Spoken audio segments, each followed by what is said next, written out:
Welcome back. It's your boy WTS Sporty back with another video, man. Look, before we continue, go ahead and subscribe to this channel, like this video, click the notification bell so you know when I rock videos like this. Plus, it gets me into the YouTube algorithm, man. New channel, trying to get lotion mixed in with the skin, you know what I'm saying, the YouTube, you know what I'm saying? But what I'm gonna react to today is the dumbest lottery winners of all time, man. Look, we're gonna get into this intro music, then we're gonna get into that video. Boom. Way too sporty, what you talking about? POV, a nigga dropping, nigga popping out. Way too turn so you can cut it out. Bust the ugly thing on you, have you running out. Way too fresh, your favorite YouTuber. Nigga way too cold, I don't do bloopers. Stay 10 toes down, I don't do troop. All right, y'all ready? Let's get it. Evelyn Adams. There are many reasonable ways to use your money if you win the lottery, but gambling it all away is definitely not one of them. Hell no. Evelyn Adams was a clerk at a convenience store who won the lottery not once, but twice in 1985 and 86, winning a combined total of $5.4 million. Both wins occurred in the span of just 4 months after she began spending $100 on the lottery every week. But don't be swayed into thinking doing something like that substantially increases your chances of winning. The odds were still astronomically against her. She just got extremely lucky. Evelyn's big wins paid out at $218,000 a year rather than all at once. But this inability to blow it all in one go wouldn't stop her making some colossal mistakes. After giving a lot of her winnings away to family and friends and losing huge amounts on failed business Number one deals, mistake right there, giving that money away to family and friends. She became a regular at Atlantic City's finest casinos and was someone the owners were overjoyed to welcome in. Not because of her personality, but because she was unlucky enough to lose every dime of her lottery winnings on the tables, lining the casino owners' pockets in the process. As they say in Vegas, the house always wins. Yep. Janet Leigh. And she looked familiar. At 52 years old, Janet Leigh's life underwent an enormous unexpected change when she won a whopping $18 million in 1993. She quit her job at a wig shop, moved her family into a $1 million house in St. Louis, and began donating a ton of money to charity. She became a big political donor, owning her tableside seating with Bill Clinton at donor shindigs. But despite her humble beginnings as a South Korean immigrant, she developed a taste for luxury that exceeded the $620,000 of her winnings she was receiving yearly. She leased cars and borrowed millions from banks to keep her lifestyle going and to hide the truth of her financial instability from the public. Just 8 years after winning the lottery, she filed for bankruptcy and $2.5 million of debt. The lesson? If your taste is so classy that $18 million won't cover it, you might have a problem. Right. Denise she lasted Rossi. 8 years, though. She won a long time. In 1996, Denise Rossi won the California lottery. Instead of telling her husband, like she probably should have, she kept it secret and attempted to get a divorce with an expedited settlement. Unfortunately for Denise, her husband found out about her win, and the court ruled that she'd failed to comply with asset disclosure laws. She hadn't even disclosed her winnings to her own attorney, who could have helped her hold on to the cash had he been made aware during the divorce proceedings. By default, she screwed as per the law, her husband received the entire undisclosed $1.3 million prize. He took the whole motherfucking purse. Americo Lopez. In In 2009, a lottery pool made up of co-workers at a New Jersey construction company sent one group member, Americo Lopez, to buy their weekly ticket. To Americo's astonishment, when he did, he found the group's luck had come in big time. But for some reason, he decided that $38.5 million just wasn't enough to be comfortably split 6 ways. So he claimed he'd bought the winning numbers all on his own. When his 5 co-workers took him to court, the jury ruled that he'd have to pay each of them a $2 million settlement. The stupidity wasn't that Americo tried to selfishly cash in. That ain't bad. After all, it worked. He still walked away with $14 million after taxes. Hey, that motherfucker caught a was W. That he thought his ridiculous lie would fool anyone. Hey, his co-workers caught the L, though. Doesn't matter all that much that when you're sitting on $14 million. Bud Post. In 1998, Bud Post pawned a ring for $40. The lottery tickets he bought with the cash turned out to be the best investment he'd ever made. So he pawned his motherfucking ring and then went to go buy lottery tickets. Okay, let's watch this shit. Let's see how this rolls out. But things started going south when Bud's on and off girlfriend took a third of the winnings, claiming in court she was the one who'd bought the tickets for him. Bud's brother was also out for his money and hired a hitman to try and kill him, which luckily for Bud failed. Christmas dinner must have been awkward that year. Following this brush with death, Bud splurged on houses, cars, an airplane, and a boat. These Damn, purchases homie. began to dwindle his funds, which Hell was yeah. made worse by constant legal fees resulting from one of I mean, just the maintenance alone on all that shit that he buying. You know what I'm saying? Boats require a lot of maintenance. A jet, forget about it. Forget about it. You gotta have pilots. You gotta have fuel. You gotta have a crew. Come on, man. The least expensive thing to operate on that fucking list is the luxury or the exotic cars that this man might have had. You know what I'm saying? These motherfuckers crazy, man. I would have flipped that shit. They ain't do no flipping. They just did all bussing. Bust all that money down and just blew it. Bud's unfortunate habits. Fuck that that. being blasting his shotgun in the direction of people who came by his house to collect their debts. You gotta On top invest of that, in the alimony blessing. cost of 6 separate divorces eventually led to Bud spending his elderly years on food stamps with over $1 million in debt. Damn, homie. Alex Toth. Sheesh. When Alex Toth purchased the lottery ticket that would win him $13 million, he had a grand total of $25 to his name. He also had a wife, Rhoda, and 6 kids from previous relationships, so that $25 would have really needed to stretch. Yeah, But when the big win I'll came, say. Alex and Rhoda decided to spend 3 months living in a $1,000 a night hotel room in Las Vegas. They gambled, shopped, and dined constantly, and visited nonstop Crazy live motherfuckers. shows, living the dream. But eventually, I don't hear none of these dudes flipping nothing, buying no motherfucking real estate, no car lots, no kind of businesses at all. They just get their money and just start giving it away to family and friends, spending it on bullshit that ain't got no resale value. Actually, that shit had resale value, but they didn't buy it for resale. They buy it to fucking use it. You know what I'm saying? You got to think of the future. Man. they grew tired of the Vegas life. They bought a large trailer home in Florida and settled down. But drama soon came a-knocking. In true trailer park fashion, Rhoda accused her son of killing their dog and setting their car on fire after they withdrew his allowance. That Not stress long kicking after in. that, the Toths filed for bankruptcy in the aftermath of their Vegas adventure. To top Damn. it all off, they were convicted of tax fraud for falsifying gambling losses to avoid paying some of their lottery winnings to the government. In the Wow. years that followed, the downward spiral continued, and Alex was arrested multiple times for drug dealing and writing bad checks. Damn. Eventually, their fortune was so diminished that the Toths had to move in with Rhoda's son. Damn. The same one she'd previously accused of trying to kill her dog. After a Damn. short while in that less than ideal living situation, Alex Toth died, without even that original $25 to his name. Damn. Amanda Clayton.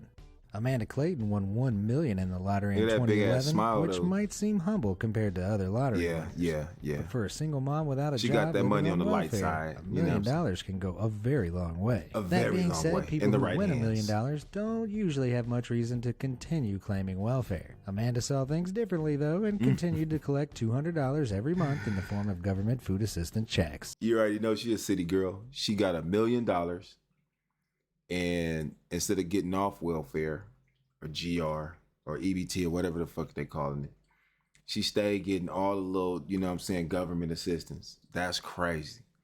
What with the million, you know what I'm saying? So I guess she felt that $1 million wasn't gonna last forever, and that, you know what I'm saying, she shouldn't, let go of the hand of the government, because it looks like that's not what she did. You know what I'm saying? She kept holding that hand. Let's keep listening. When a reporter asked her about this, she doubled down, claiming that as she was still unemployed, there was really no reason she shouldn't receive welfare. In her words, and I have bills to pay. I have 2 houses. 2 houses.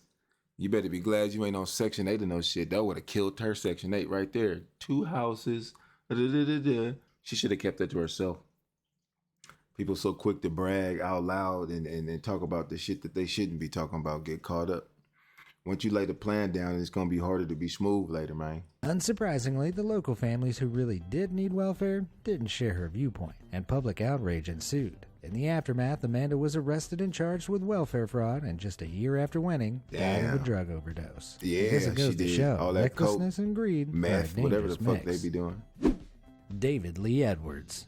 If you're going to win the lottery, it makes sense to spend some of your winnings on your interests. But if David Hell Lee yeah. Edwards is anything to go by, pursuing your interest in medieval weapons may be a bad Hey, omen whatever. of things to come. Shit, in that's what he like. That's 2001, what he the like. Kentuckian Shit. who'd spent a third of his life in jail won a $27 million Powerball. But David's first mistake was choosing to take his winnings in one lump sum. Hey, crazy shit, though. He spent most of his life in jail. Ironic how he get out and buy a bunch of motherfucking knives and swords and shit. He been holding them motherfuckers for so long.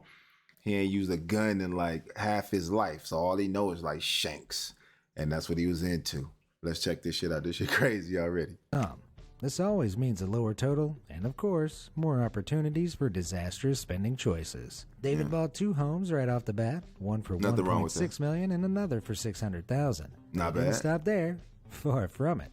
He bought a Lamborghini Diablo, a Dodge Viper, a private jet, and a $35,000 Hummer golf cart. That Save for the golf $35,000 cart, those Hummer all are golf fairly cart. normal rich people flexes. But as I mentioned, David was also into medieval weaponry and spent lavishly on a collection of around 200 antique swords and Now that shit's got resale value.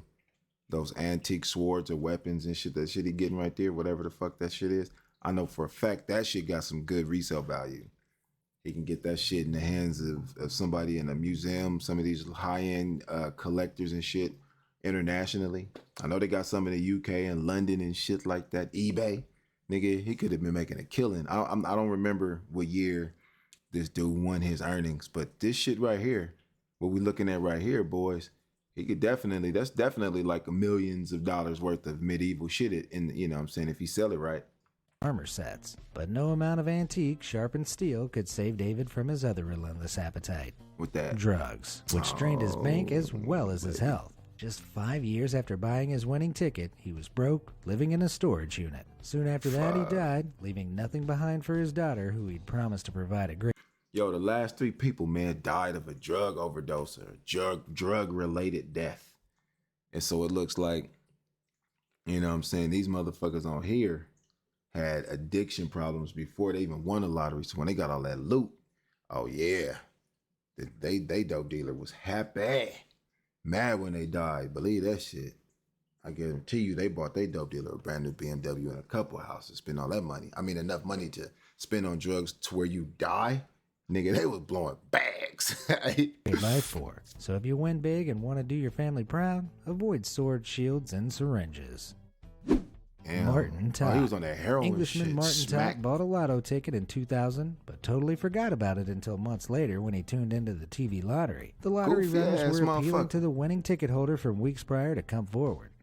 Martin Run your realized goofy the winning ass to the numbers were the motherfucking ones game he show, bought, goofy but he ass nigga. couldn't find the ticket anywhere. Despite find the correctly remembering the store, date, and exact time he'd bought the ticket, the piece of paper itself was nowhere to be found. When he got Damn. hold of the lottery company, he learned the true meaning of at that. devastation. Since he failed to file a lost ticket claim within 30 days of his purchase, he got nothing. To top it all off, boy. the stress of the ensuing years of unsuccessful legal battles attempting to claim the money cost him his marriage. It's safe to say Martin Todd probably felt pretty dumb for not keeping that ticket safe. I'll say. Michael Carroll. Aged only 19, English garbageman Michael Carroll won $15.8 million in That's a thick 2002. boy. That's a and thick soon one. traded the trash truck for an array of other expensive cars. Look at his neck All though, of- bro. Look at let's look at this, dude. This motherfucker went and got dipped. Draped up, $15.8 dripped million out. in Hold 2002, and soon traded the trash truck this. for an array of... Look at this boy right there, though. He ain't fucking around. That motherfucker ain't smiling, but I guarantee you he probably got 8s on the top, 8s on the bottom. You know what I'm saying? He probably got 11s on the top, 11s on the bottom. Gold grill. He got gold on his finger, gold on his wrist, both wrists. A neck full of Cuban. Yeah, dog, boy. That motherfucker wasn't bullshit. He spent that money. You know what I'm saying? That gold don't have no resale value like that. You know what I'm saying? He can melt that shit down and make a bunch of other jewelry type shit. But, you know, that ain't the resale value. That van might have some resale value to it if you thought about it right. And you get money, man, you got to buy something that's tangible, you know what I'm saying? So you can flip it in case of emergency.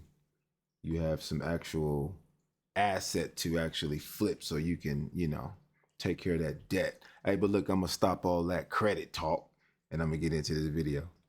of other expensive cars, all of which he parked up in his newly acquired mansion, of course. But Of Michael had a course. bit of an unfortunate taste for destruction and aggression. He was known for throwing rocks at strangers as a teenager, as well as all sorts of other mayhem. Okay, He channeled and? this energy into the destruction derby site he built in his mansion's backyard, and soon he'd smashed up countless expensive cars, as well as the mansion itself. He also began consuming $3,000 worth of Colombian dancing powder on a Colombian daily. bang And bang. his mischievous drug-fueled escapades led to local police setting up a hotline specifically for neighbors with Michael Carroll-related complaints. As the richest nuisance in England, his love of gold, drugs, escorts, and destruction soon saw him totally broke. Sound like a rapper. He returned to the garbage man life, but he At least certainly he had a good job to go time back while to, it though. lasted. Ain't nothing wrong with that shit.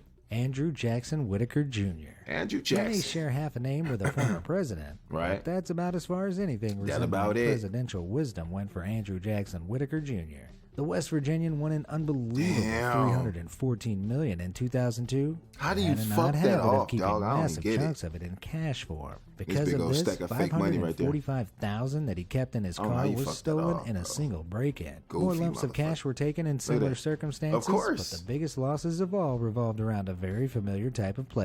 Look, man, of course they're going to play him like that. It sounds like he was kind of extravagantly, like, flossy with his money. So he let everybody know that he got money everywhere. I'm pretty sure he walked into a room and he had some little fucking corny-ass speech that he used to pop off and shit like that. You know what I'm saying? So, yo, I don't know how you cannot fuck that amount of money off. I cannot see it. It's just not foreseeable to me. Just 314 million? I couldn't see it. $1 million will be put to use that would generate 314 off of just 1 million. I could generate that. But we're going to keep rolling. Casinos. Andrew had a serious gambling problem, and his big bet losses became so bad that he was sued by a casino for bouncing $1.5 million in checks. With Damn, endlessly boy. costly legal battles with other people he owed money to, as well as near constant charitable donations he could no longer afford, his enormous fortune soon dwindled away. The full $314 million was gone in just 4 years. But Damn. hey, at least he got to keep his cowboy hats. Fuck out of here. Callie Rogers. It's pretty hard to be mentally prepared for a lottery win, especially when you're only 16.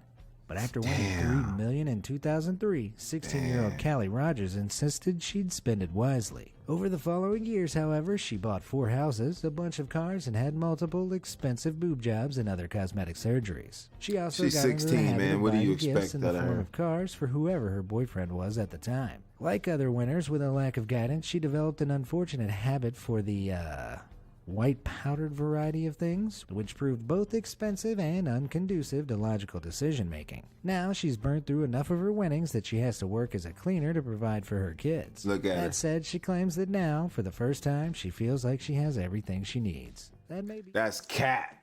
She sniffed her money up. She sniffed all her money. She was only 16. $3 million at 16, man. Look, man, if you haven't already, subscribe to the channel. Like this video. Click the notification bell. I'm trying to get into that YouTube algorithm system that they got going on, man, on this YouTube platform. If you're watching this video and you haven't subscribed because you can't subscribe, man, make sure you just create an account. I think that the reason why a lot of people ain't subscribing to the channel is because it's a lot of visitors that just haven't created an account. So I urge you to create a YouTube account so that you can subscribe to this channel and subscribe to all the other beautiful, wonderful channels on YouTube, man. I'm trying to blend in and make my mark as one of them. I think I'm doing a good job, man. Hey, but look, I'm way too sporty. Make sure you give Stress the wrong address. I'm gonna get up out of here right now, man. Peace.